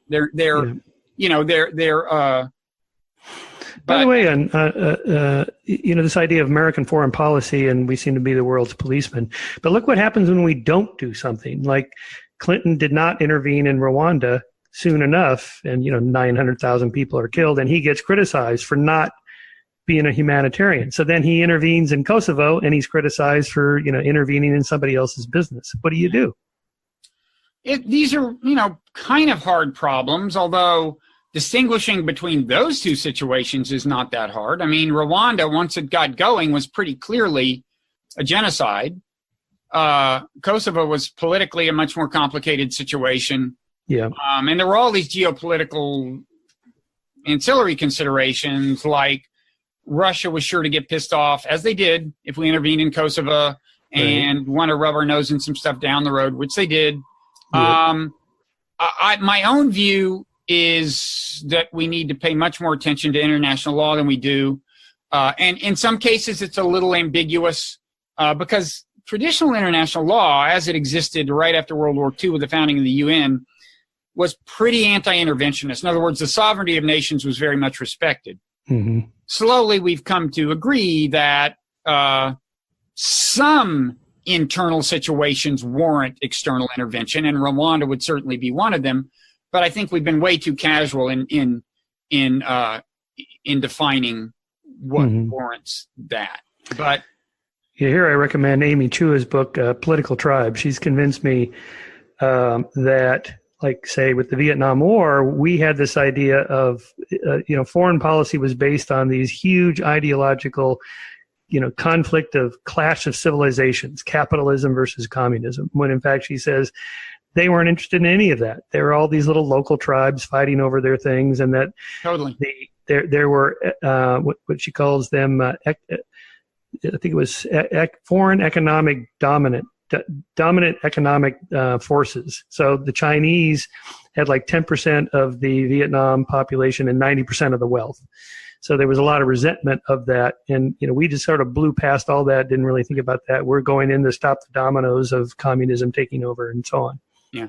No, and I think we make a comparable mistake when we fail to appreciate how what seems like Islamic extremism generically is sometimes more like a nationalist.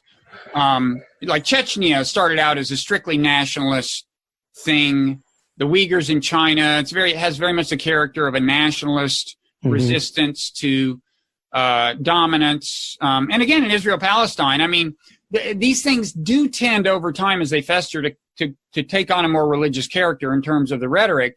But I think Israel-Palestine was initially a very much a nationalist conflict. But it sounds like I should read the book. Well, for my mind, back to full circle where we started, these are the really hard problems. Political issues like this. I just cannot, I read everything I can. It's like, I thought I understood this. I don't understand it. This is truly hard problems.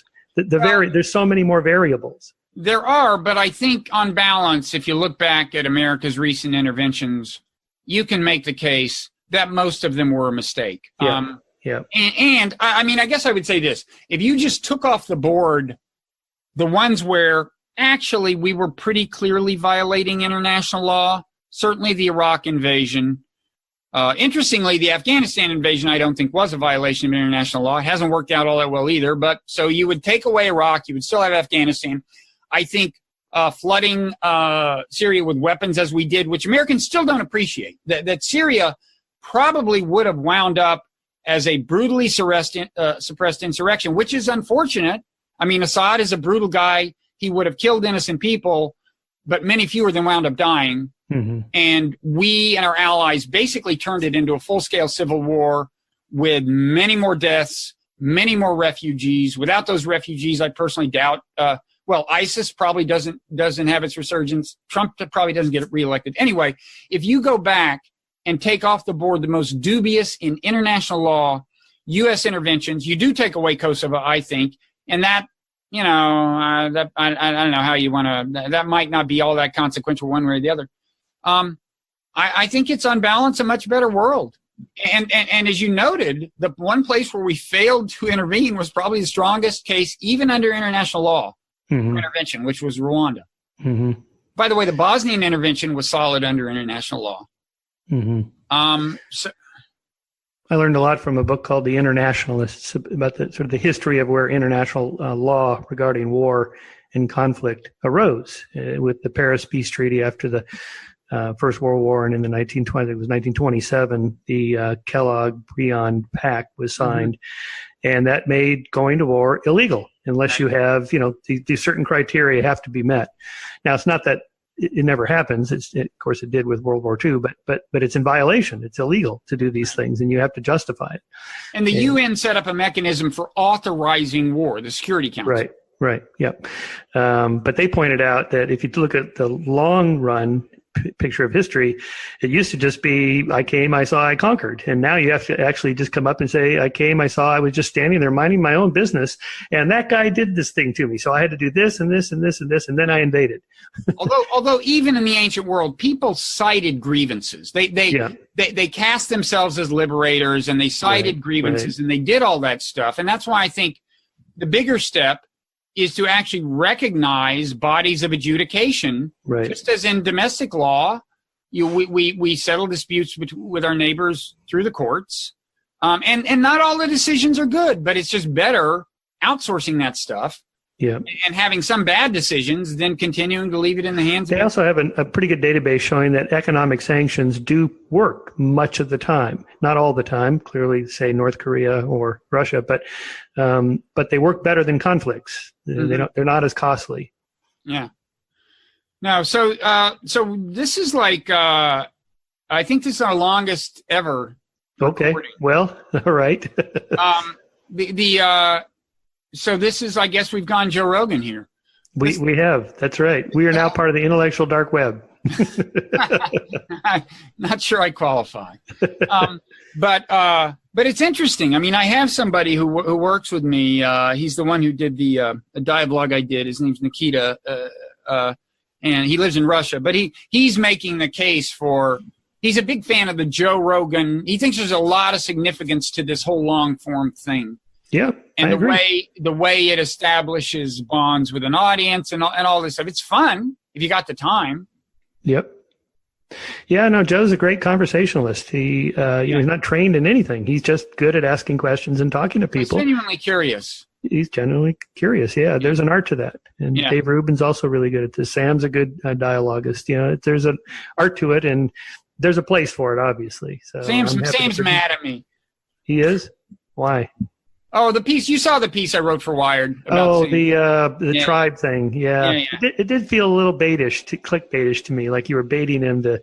I wasn't baiting him. He drives me crazy. Okay, well, he baited you. I mean, the reason, but he was nice enough to have me on his podcast, talk about my book, and so maybe I should feel guilty. But I feel very strongly. It gets back to this fundamental difference. I think he doesn't understand what the real source of the world's problems is. It's these cognitive biases that afflict new atheists no less than religious people. And I would like to convince everyone of that. These are important issues to me. Yeah, maybe. And they afflict me. They afflict me. I'm fallen.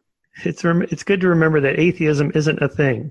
It's not a set of tenets that we believe.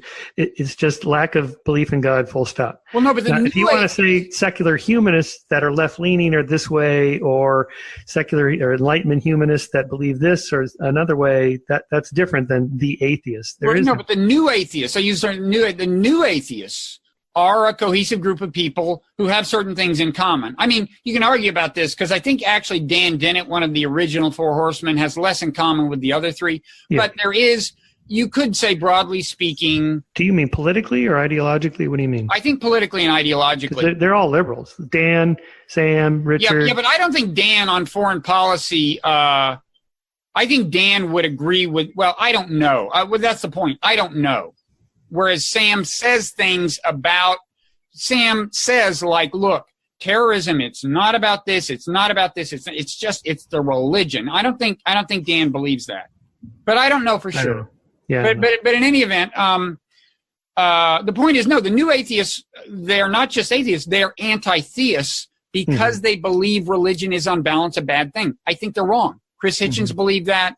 Sam believes that. Richard Dawkins believes that. I just think they're wrong. It's a legitimate disagreement. I could be wrong, but that's what motivates. That's why they drive me crazy, because I would have to probably about these things that I think are bringing the world to doom. I would have to agree that on balance, we'd be better off without religion. That's not to say it's always bad, but we'd be better off without it. Of course, I'd agree we'd also be better off without political tribes. I'd rather live in a world where the borders were not only economically porous, but politically porous as well. But we don't live in that world yet. We live in a world with walls, and on those walls are men with guns, as Jack Nicholson's character said in A Few Good Men. And that, we live in a tribal world, and I wish we could get there. Maybe we'll get there on Mars when we start over. Right, but surely the first step is understanding what the nature of the problem of the psychology of tribalism is. And if you think that fundamentally it's a problem of people believing in superstitions, I just think you're wrong. Well, not fundamentally, just one of many. Sometimes that's a problem, and sometimes it's not. I don't. As I already said, if I had one wish, if I could give a research assignment to all the world's new atheists, I would say, go write the book that Chris Hitchens' book purported to be, making the case that religion, as the subtitle had it, poisons everything.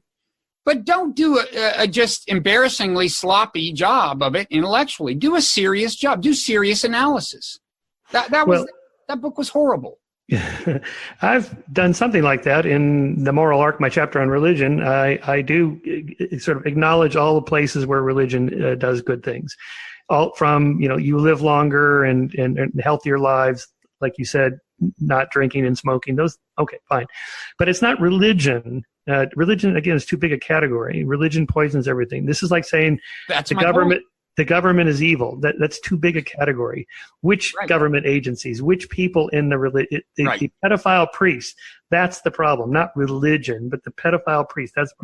Now, you can make the case that the part of religion where there's a supernatural component that makes you feel like I can't budge on this particular issue at all. Anything from a young earth creationist that says I can't give up Genesis 1:1 because if I give up that, I'm going to have to give up everything all the way down to the 10 Commandments and the Sermon on the Mount and so on.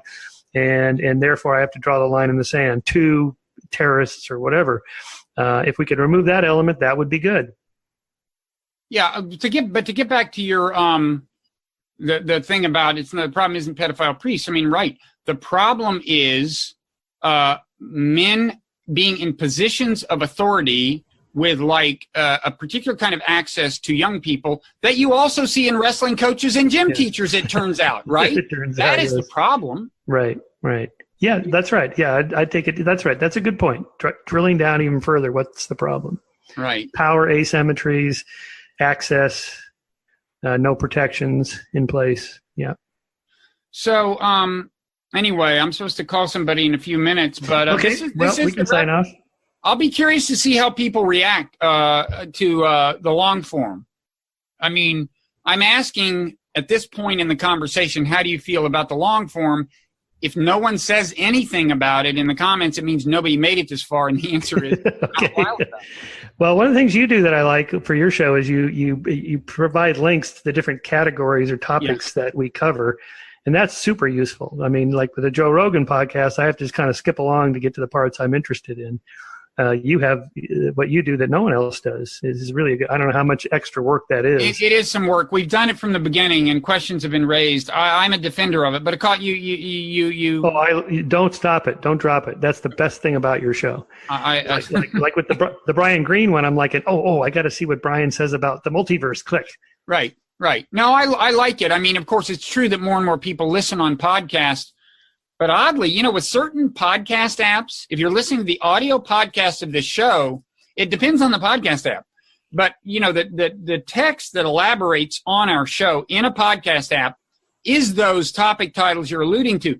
And in certain apps, those are functional in the sense that if you touch one, you'll be led to our video website, and the video will start playing at that point through your audio podcast app. Oh, wow. But it doesn't work through all of them, and I don't understand why. All right, Bob. So, Michael, thank you. Thanks for writing that piece and solving the problems of consciousness, free will. It's all solved. It's all done. It's all done. Academia can retire. They've earned it. That's right. They've earned it. Okay. Signing off. Next time. All right. Bye-bye.